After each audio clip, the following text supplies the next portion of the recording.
चलिए अपना शिव गुरु के तरफ हमनी के मन कैलिया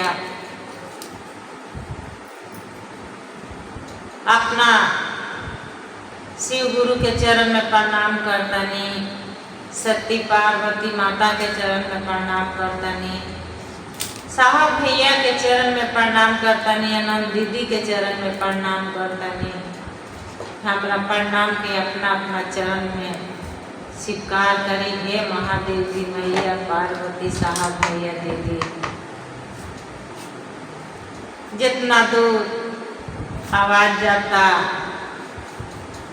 हमारे भजन चर्चा सुनी ओकरो चरण में प्रणाम करतनी, जे भी ना सुनी ओकरो चरण में प्रणाम करतनी।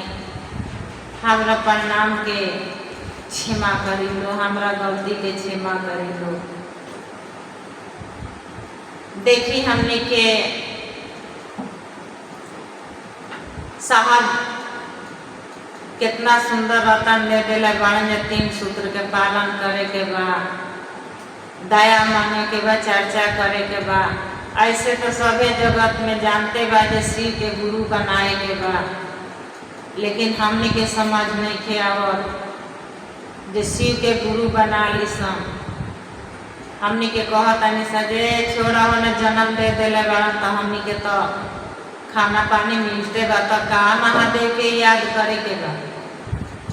लेकिन ना, ये जगत खातिर नहीं खे मरे के, हमनी के वो असलिया डेरा खातिर मरे के बा।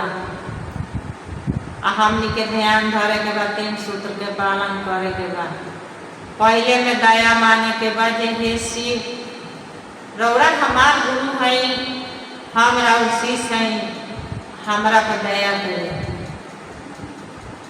दया इतने कर दी जे हम 3 सूत्र के पालन कर ली।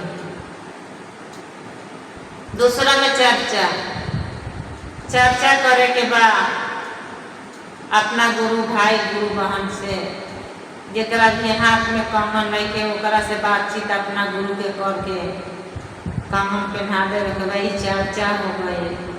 प्रणाम करे के बाबू महादेव के। जब हमने के मन कामना बेरा निश्चिंत पाई, वो बड़ा 1 माला के जाप कर लेवे के बाद 108 के।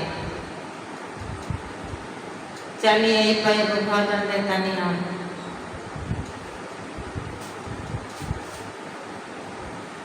कि केरा से